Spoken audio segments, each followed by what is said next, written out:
Greetings and welcome to Paint Here Now. I am Will Parody, and we are going to be working on a real interesting painting today. It's going to be an exercise starting with 3 colors, 4 including white.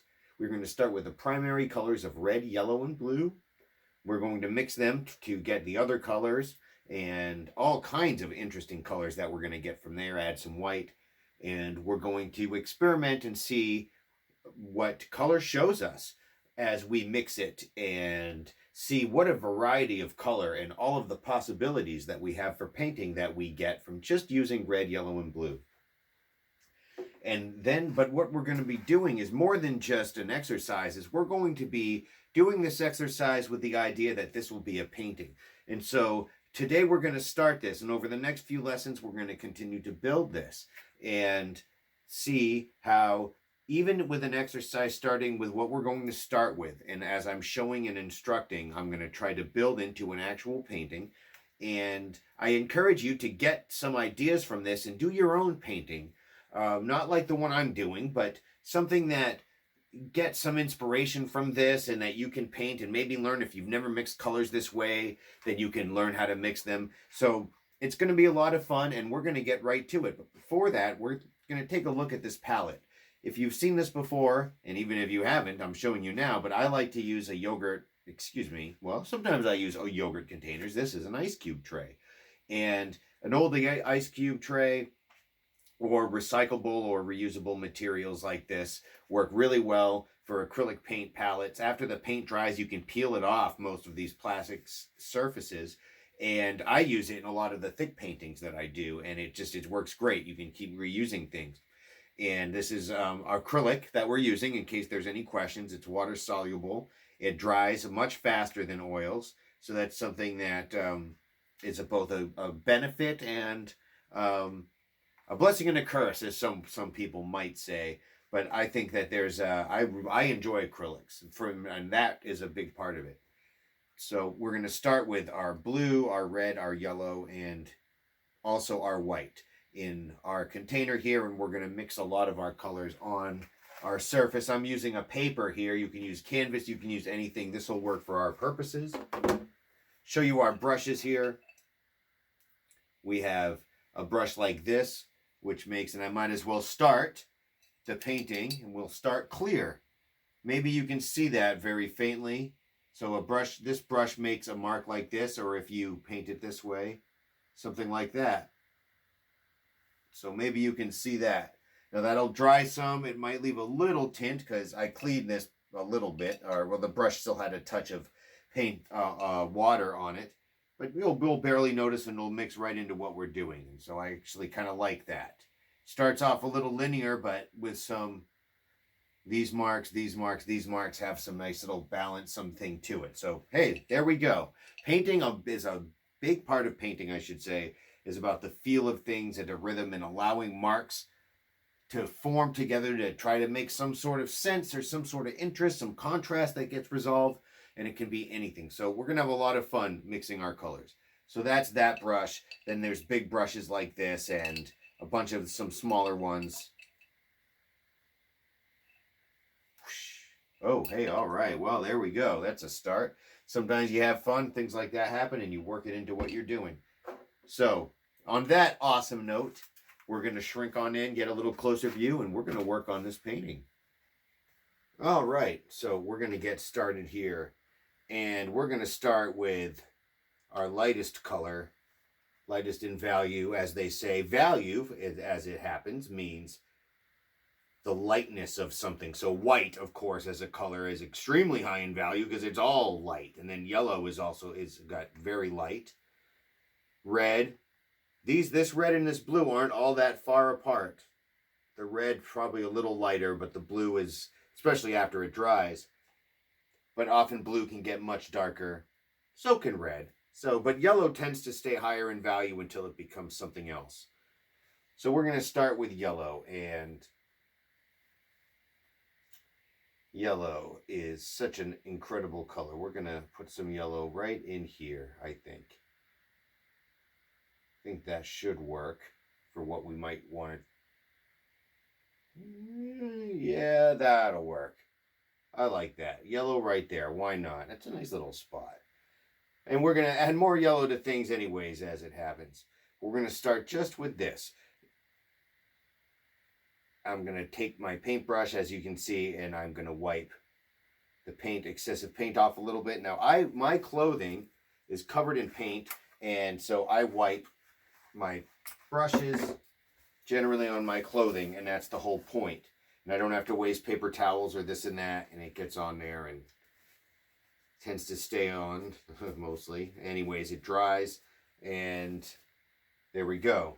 So that'll work to clean the brush.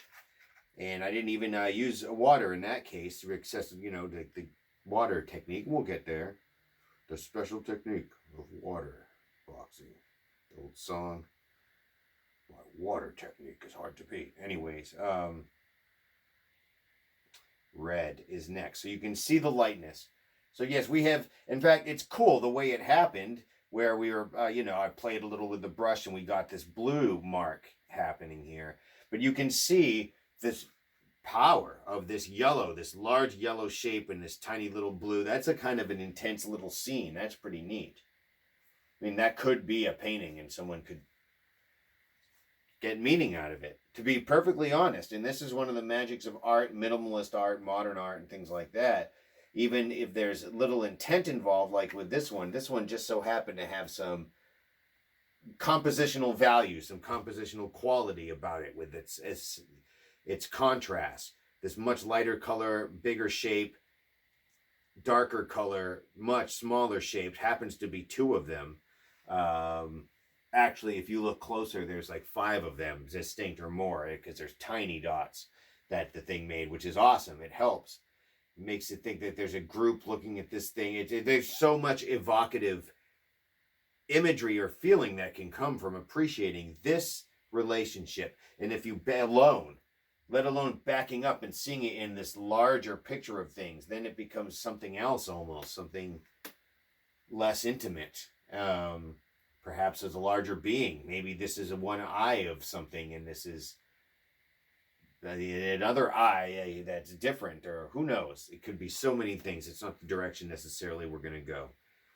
I wanted to point that out because it's really cool the way painting and art and life does that. These things that we might not even expect create these interesting contrasts, and then we can use them to really show our connection to compositional relationships, to the idea of serendipity and control, the idea of a reconciled a contrast, and that one of those contrasts being the contrast of accident versus intent. It's pretty awesome stuff. Anyways, I get to talking. I love it. I love the theory behind art. I love the possibilities of painting with the visual of it. What art can do to the visual mind and the imagination, and help us to see the larger plane of things. So, without further ado, let's get to some red, shall we? As it happens, the paintings that I happen to be used here, and I won't name any brands, are all of a varying quality and or consistency. We have one of those squirt out of the bottle paints that tend to be less than $1, or well, they were when I got these. And they're often used for posters and crafts projects. That's our red for this.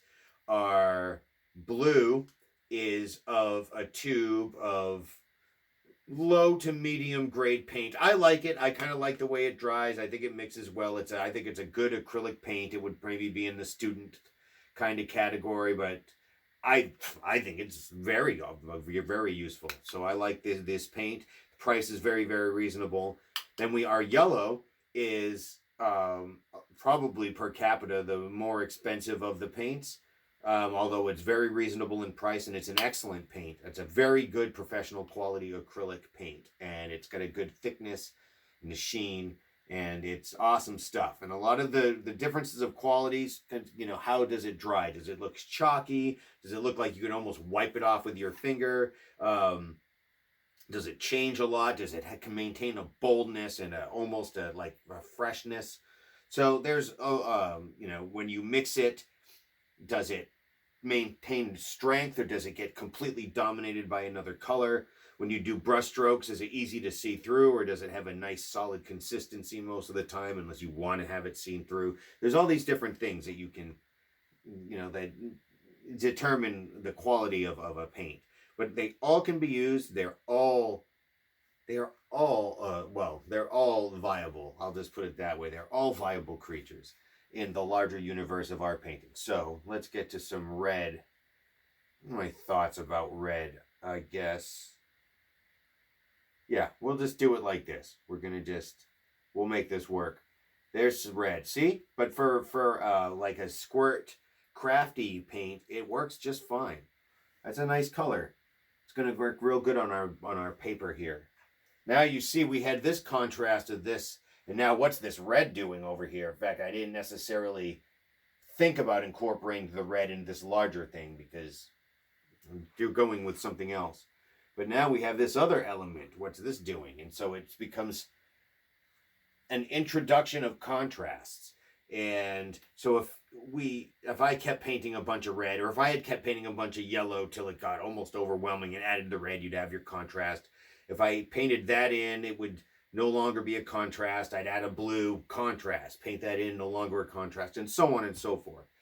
But here we have a very interesting new dynamic adding that red. It definitely brightens things up. It bolds it. It vibrates it a little bit more. It warms it up. So it's a very cool and interesting color. Let us move on. I am aiming to do painting here, and it's so excited, like I said, talking about this stuff and sharing my love for painting and things I've discovered, so that you might develop a greater love of painting. As it worked for me, for those who have shared with me. So now let's do some of our blue. I'm going to come down in here a little bit more. It's not even. I didn't go for a perfectly even triangular shape, and that's on purpose. Nor am I making the same kind of blue as I did with these. It's a little different, and that's okay. Not only did I add another contrast, in a way, adding this blue in here, but a second contrast in this one form or shape or whatnot, in so far it's not, they're different, but they're kind of similar in their shape and their form. This is clearly different from those. It's larger, it's more jagged, it's allowed a little bit more going on. Even now it's even more. And you can see, so I didn't show you with the red and the yellow, and blue really helps for it to show up. Without changing the color at all, using this exact same color on the brush.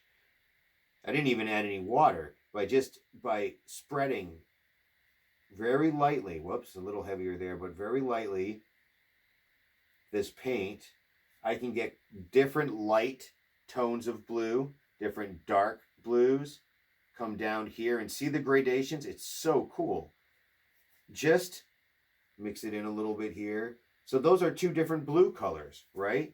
Well, they're two different tones, at least. And so therefore they have different qualities. And you can use them to make a whole monochromatic little river scene or water or that kind of thing. And we might even go there. So anyways, there's our yellow, red, and blue primary colors. We're going to mix these. We're going to see how far we get here. And then go from there. So let's start with our yellow. And I'm going to mix right over here. Our yellow and our red. In fact, I should have known that was going to happen. So this is a great way to illustrate a lesson. In fact, that's exactly what this was all along. No, I'm not going to do that. But I do appreciate the serendipity of things like this. Oh yeah, well, that's right, I forgot to do that. But now I can use this as a teaching tool. Beautiful stuff, life. Beautiful stuff. Use my clothing. So my brush is much cleaner now. I can live with that. We're not going to let that stop us. And we're not even going to get rid of this. We're going to use this because a part of painting is being able to use all the elements, build, layer, abstract. And that's what I want to show you. I want to show how fun it is to paint freely and see what color can do. And you can make landscapes, you can make abstract pieces, you can make portraits, you can do anything. It's amazing. So let's do that. Red and yellow make orange. So we're going to come up here add some yellow like this. Okay, now you can see I added about this much yellow. It's even more yellow even than I added here. Now on the brush, can you see that? Can you see how little red? So I'm going to add this much red. Okay, and then I'm going to wipe it off. So my brush is pretty clean. So I've got a lot more yellow than red, and then I'm going to mix this in. And red, even one of these reds, poster painty kind of a red on this stronger yellow, will affect it. A tiny little, and you will be able to see a change. I want to make a very light orange here, as light as I possibly can. So I'm going to take this orange, which looks like yellow, right? But it's an orange. I'm going to put it next to this. See that difference? Even right on top, you can see. I hope maybe the, I don't know if I'm going to have to zoom in, but for now, look at that. I think you can see the difference.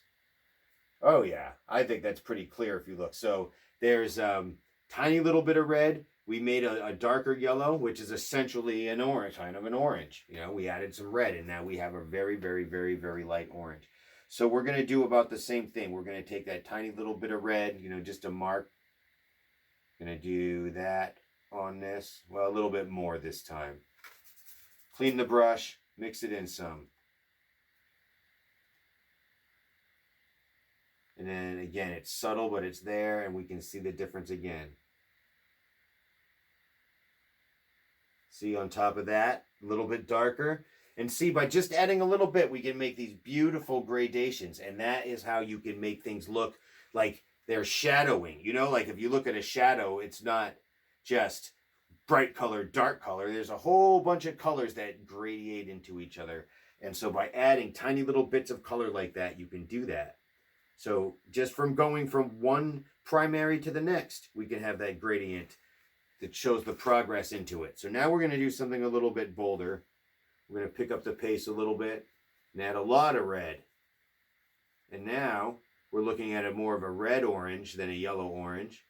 Still, I think you can see how orange it is. I'm going to come over here. You can definitely see how orange it is here.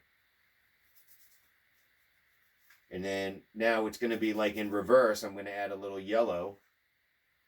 That's maybe more than a little, medium little. But I usually add a little bit more of the lighter color on the darkers because that's just the nature of things. For the most part, your darker colors will make your lighter colors darker than your lighter colors will make your darker colors lighter, if you follow that. So then here we go. Look at this orange we've got here and this red. So that is pretty cool. We're going to add a little bit more yellow and just now we're starting to mix in because we want to incorporate this into the painting. And now a little bit more red.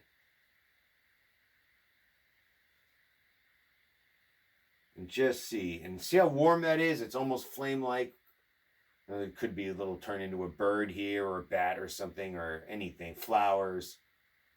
Flowers, absolutely. See what just making strokes and looking at color and experimenting with it can do to the imagination to help you see what can be. It's what life is. It's amazing. So certainly life with consciousness. Anyways, here we go. Maybe everything. Anyways, we won't get too philosophical. We're going to try to keep painting here, which is philosophical enough as it is. We have this mix, and you can see the gradients that you can get from light to dark right in here and the different oranges. You can do a lot more. That's a pretty good basic fit, I think, for what we're doing. So now we're going to go down the line. Since it's sort of, I like that motion. That's what we're going to do. I feel that just as a painter, I like the idea of painting in here and then coming up here next from painting here. Just, I don't know. It works for me personally as a rhythm. If you wanted to come down and do this color next, mix these to get, you guessed it, green, you can do that. But I like this feel here. So I'm going to drop down, mix the red and the blue. Red.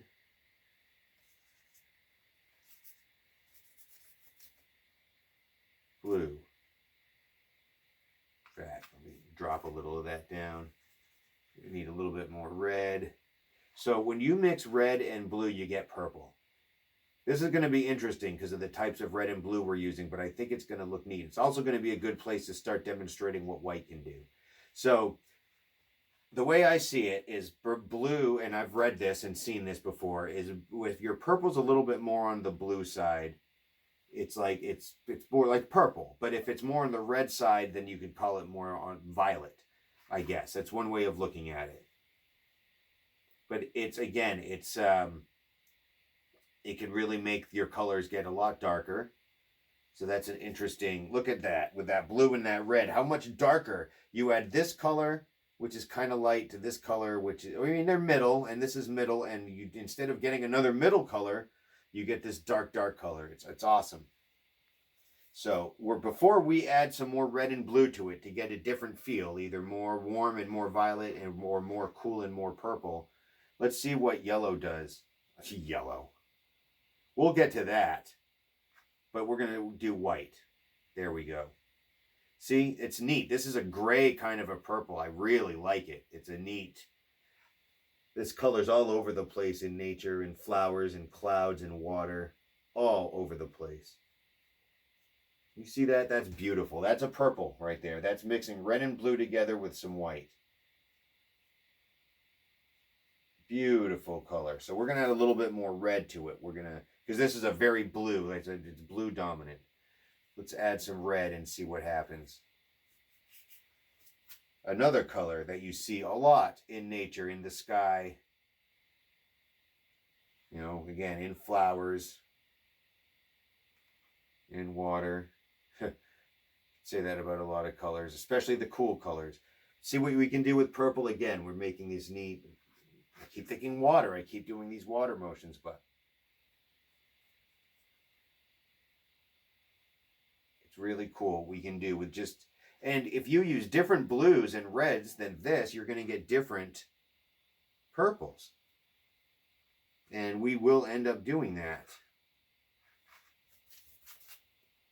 We certainly have in some of our other lessons. But for now, we're going to stick with what we got here. So I like this. I like these gray. But you can see how white can make such an interesting difference.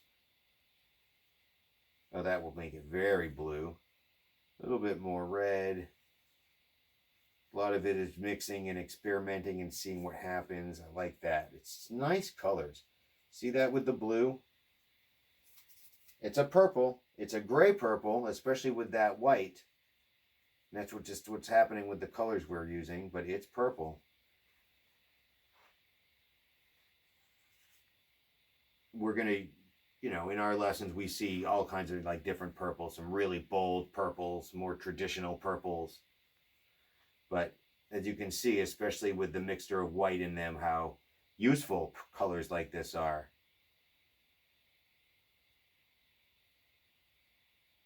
Oh, that's cool. Yes, you can use your fingers. Be careful. Try to keep them clean. Should take my own advice. All right, let's move on. Especially with this blue. The more blue we add, definitely there's the gray really comes out. And the red does bring out that, definitely brings out more of the purple.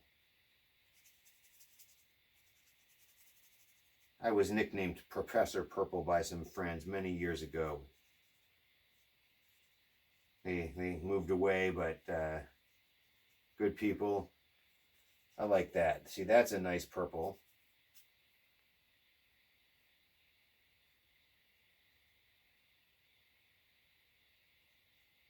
Nice color, almost a lilac-y color. Make different flowers if you wanted to. Neat. So, okay, even with these, we have the limitations of the exact paints we're using to mix these colors, but we've got some nice options and some nice colors in there. You can see kinds of purples that we can get. So that's cool stuff. Let us move on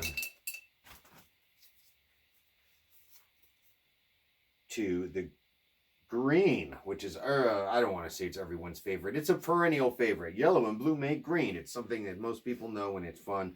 Green is, of course, an eminently important color in our lives, in the reason that we exist on this planet, and we're able to live as it happens, as the things, you know, the way things are.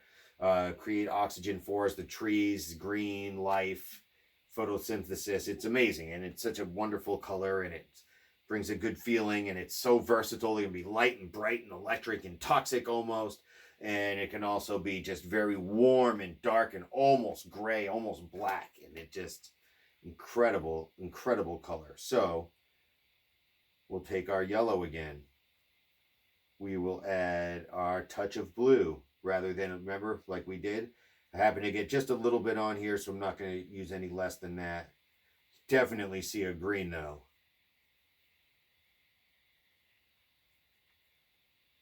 A little more blue. This makes a nice green. I like this green. Sometimes, depending on the yellow and blue you're using, the mix can be a little dull. This is a good mix. I like this. This is cool. Literally. So since I said that, let's segue into warm and cool colors real quick. We're going to talk more about those. Warm, so basics. Warm, red, yellow, orange, kind of the fiery colors. Purple, green, and blue, more the watery colors, the cooler colors. There you go. Yellow is a warm color, but it does, you can see how it can go a little bit in between. Purple can too, especially the redder that it is. So now let's add some, I love this. I really like this green. I'm going to make a note of that. Add some white to it. So again, you can see. Definitely can be a useful color. White will not necessarily brighten things. It can dull them in a way to lighten them. It can pop them against contrasts and darks. But it takes away from the saturation, from the pure color. So sometimes, especially with greens, I really like to use yellow to lighten as much as I can. Different yellows if possible. It's easy to make every highlight just a big piece of yellow. I bet this white's going to look nice on this blue-green. And it does. That's cool. Oh, yeah, that's a nice color. Minty, and again, different watercolors. The ocean. Oh, definitely see this color in waves. Certain, again, for flowers and plants, for certain highlights, for certain aspects of things. Colors like this can make great shadow type colors on whitish, but green tinted flowers, for example, or other such things. Fabrics. Yeah, again, look, we use these colors in fabrics and clothings in our own, I've been mentioning natural things, but our own manufactured world. So as it happens, we have the color triangle. Oh, and we kind of do. Boom, boom, boom, or a color circle. It's more like two upside down triangles if you're going to include these all 6 colors, but we have it here. So we have our primary, this has been fun doing it this way. Our primary colors started with yellow. We got our red. We have our blue. And then we mixed our orange, purple, and green. So we have dirt, dirt, dirt, this triangle, and then dirt, dirt, dirt, this triangle. And they cross, and in a way they almost make like a hexagon or something. And yeah, something like that. And it's one of those, like a star shape with the 2 triangles. And they intersect. Now, one of the cool things that happens when these colors intersect, and we're going to do red and green intersecting in this line, and we're going to do yellow and purple intersecting, and then we're going to do orange and blue intersecting. This is what you call our complementary colors. We're going to mix a little bit of our complements in here, and then I think we're going to call it, because I think we've been going for a little while, and we want to keep some, we're going to keep some momentum going here and keep it going in the next lesson. But I absolutely want to show you what happens real quick when we mix these complementary colors. One tertiary or one secondary color, which means mixed by the primaries. So green and red, with a primary. So green and red, yellow the primary, and purple the secondary, blue the primary, and orange the green and red, orange the secondary. So if we take some red, and then we take some, well, we'll have to mix some real quick, I think. Ooh, that's enough. I love this green with this blue and this yellow. It's such a nice, rich color. I'm surprised, it's a really good yellow. Yeah, they're decent paints. Anyways, let's mix this. Red's already getting dry. So what are we doing making this mud? Well, this mud, this gray, well, that's really a good one, is such a useful color. You see it in the night, you see it in the dirt, you see it in the dark, you see it in shadows on almost everything in some way, shape, or form. Well, different variations, but point is, this is a mud color, but it's a beautiful color. It's not really mud. It's more of a gray. It's more of this color that you get when you mix the complements. They neutralize each other. And this is a color, like if you want to make trees, we're going to do more of this next time. We can take a color like this and make it a tree, and then make it's this tree cousin way in the distance look like it's in the distance by adding colors like this. So with the white, you can see how gray that is. That's a beautiful green gray. We're going to add even a little, we're going to redden it up just a little in here, just on part of it. So we got this white. Same thing here. So you can see the difference between here, the cooler and the warmer. It's almost a little more brown, but it's definitely all kind of a gray there. And so let's do that again. Add a little bit of more of the cool color in here. Oh, here we are. Maybe too much there? We'll see. But as I'm mixing these colors, oh, do I want this? Mixing more? Is this too much? Do you see what you're doing? When you're doing this and mixing colors like that, and oh, I want this. Oh, a little too much of that, little add this. You're seeing all the different colors that you can mix and use in a painting. There's no right, wrong color. Or like me, you might want a certain one for a certain situation, or something might call to you. But everything we're mixing is valid. It's useful. You can see how it bounces to the other colors and relates, and it's just such an amazing thing. It's magic. It really is. It's phenomenal. So look what we have here. We have this awesome gray color. Yeah, very close to like what we started with. I do want to just see if I can bring out a little bit more of a temperature neutral in this. I think we're getting there. Let's see what happens. Yeah, see, that's starting to look like a pretty decent gray.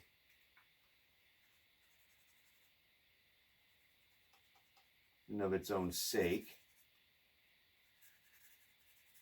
So anyways, not to get too carried away with the gray, we're going to keep working on this. We're going to make this a painting, actually. Believe it or not, this is going to be very cool. Somehow we're going to make this work. It's going to be interesting. What happens if we mix yellow? Where do we want to go? And purple, which we had our grayish purples already. So we'll do a quick mix.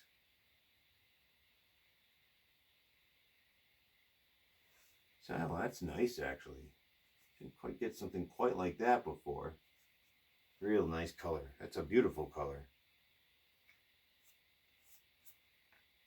Real nice color.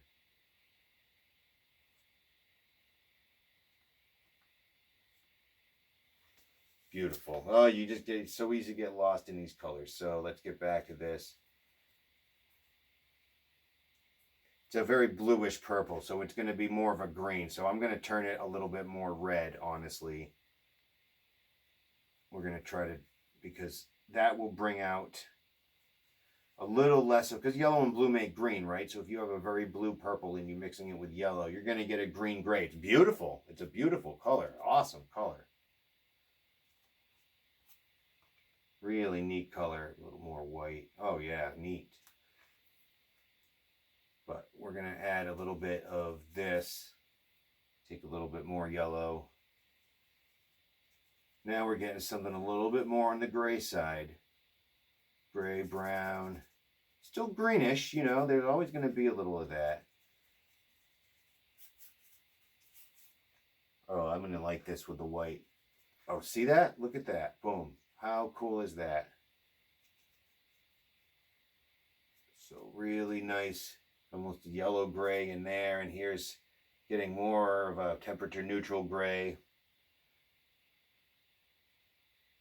some blues and purples mixed in there that are reds. That's so neat. Look how look at this. It's so atmospheric. These are can be stones. So you do something like this, add a little bit of highlight, you know, maybe take a little white.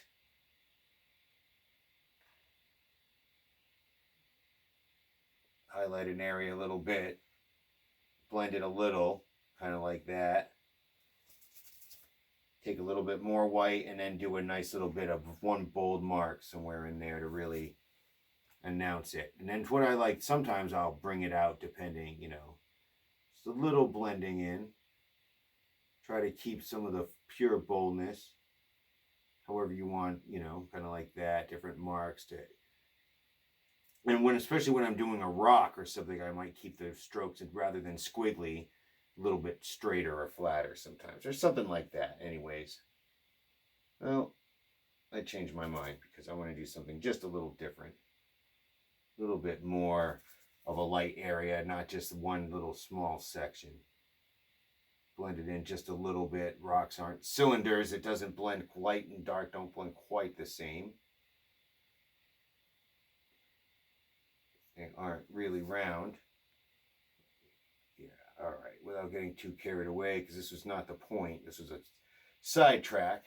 But that's all right. All right, there we go. We've got a bit of a rock with a little bit of a highlight here and some midtones, and then I'll add a little bit of this darker color. I'll just go right in here and grab some. Put it in here. Then we have a little bit more of our darker value. We can make it even darker if we want to.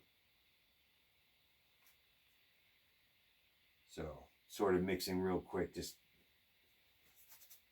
green and red. I want to use that.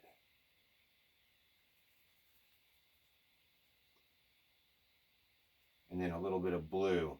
So I'm doing much more than just mixing complements now. I'm mixing kind of complements and then a warm or cool or a dark or a light next to it to get what I kind of want. And I make these interesting muds, these interesting grays, and these incredibly useful colors. Look at that. Look what kind of color this can be used for roads, buildings, skies, dark, stormy skies, shadows for all kinds of different things. It's a lovely gray. It's beautiful. Look at that. We started with red and yellow, red, and blue. And look at all these incredible colors we're getting. So back to what we're doing, adding a little bit of, see, look, you can see here already, even just, and I'm from the side, I can't even really, the way the light's hitting it, it's kind of tough to see, but definitely you can see we have a stone. We have something that could be a stone, some dimension, you know, it can be better, and we're going to work on it, but that's the idea, you know, you just keep practicing.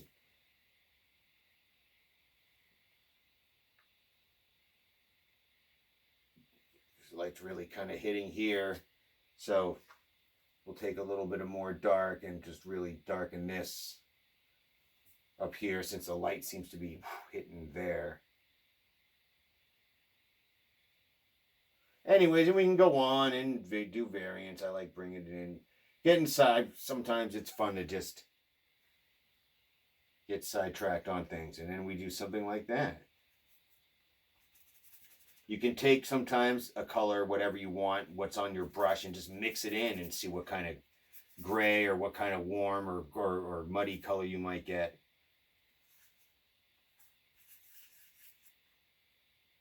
Add some white here and there. I like to sometimes make circles in the piece and just, with energy, add some different things. Now, oh my God, what's he doing? How do I follow that? Now, this is the fun part. This is where we take some of these colors and we just mix around a little, add some whites, add some, you know, I like this faded yellow we're doing. You can see how it contrasts on some of these other colors and how neat it looks. Contrasts in different areas more than others. So this is about exploring what color can do, experimenting on your painting, using some of your colors up.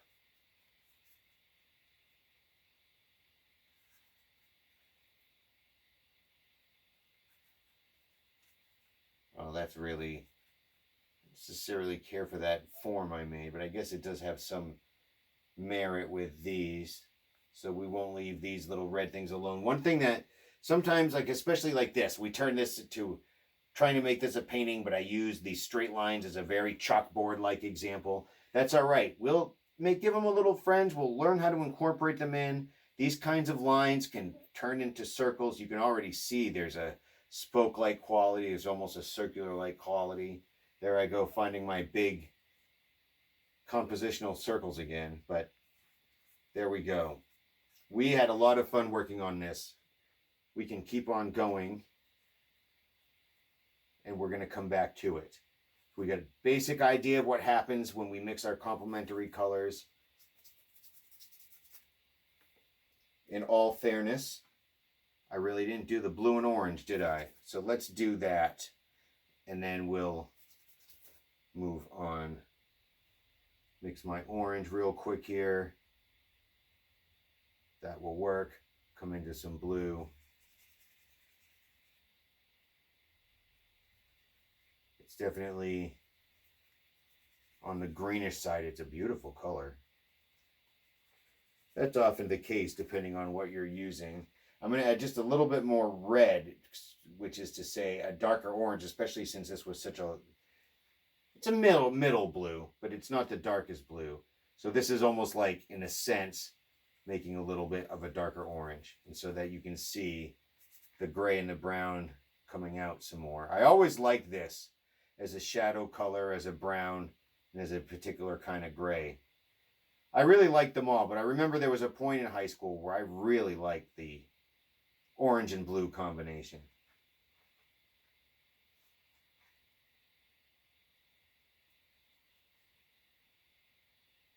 No. Not being too careful about mixing my palette, getting a little bit of mud. That's okay. It's kind of part of what this is about. I'm going to cover up this tray after. We'll use these paints again. We'll continue to get these colors. Then we'll also have some bold colors. See that? Now we can see the grayness of it a little bit more.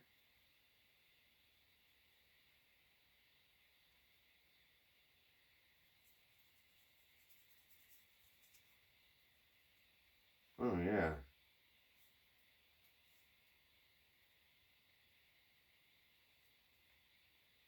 Well, anyways, this is fun. Bring in some more grays and colors in here. We're almost covered up our whole thing over here. Add a little bit more variable elements. Just, you know, why not? We're going to come back to it, and it just helps to let the eye go. Had fun. Loosen up. It's an exercise and it's a painting at the same time. This is kind of neat. It's got some shape. We got to see what happened with the different color mixing ideas. So, all right. I put the brush down. We're calling it good. Well, there you have it. There's a nice start and a nice example of what we can do with color. Color mixing exercise. Yellow, red, blue, make, respectively, orange, yellow, and red, purple, red, and blue, green, yellow, and blue. We mix these colors together with some white, and we get browns, grays, rock colors, tree bark colors, shadow colors, all kinds of interesting colors. We started with 3 colors. Look what we got. I love this. I love color mixing. I love the idea of what we can do with some paints. Some are poster quality paints, some like not, you know, on the lower end of your paint quality. These things are okay. They have their purpose. I like using these paints. And some higher quality acrylic paints as well, and anywhere in between. The white paints, like a house paint. It's an acrylic or enamel house paint that you can get at a hardware store, gloss, high gloss, or I think this is, or I think it's at least a gloss, if not high gloss. But it's also older, and it's had a chance to thicken up, so it's not just a drippy white kind of paint as usual. So it works out well with these colors that are thicker. I like it. So anyways, various kinds of paints.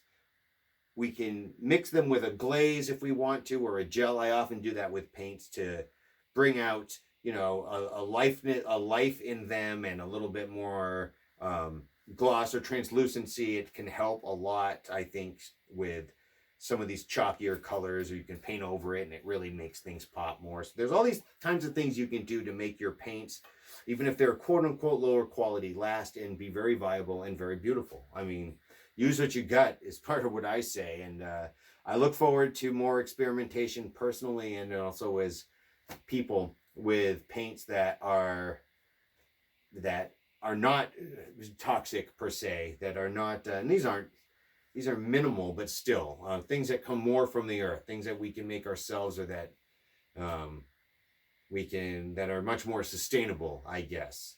Colors, I mean, before there were synthesized colors in factories, artists created in all cultures beautiful colored work. I mean, the Renaissance is a well-known example, and they used the powders of nature. So anyways, I think we can get there again.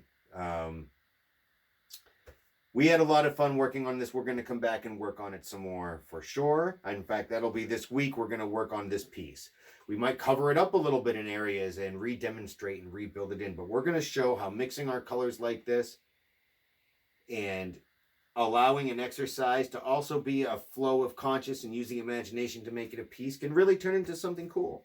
So on that said, I will bid you adieu. I thank you all very, very much for your ear and your time, and keep making art. All right.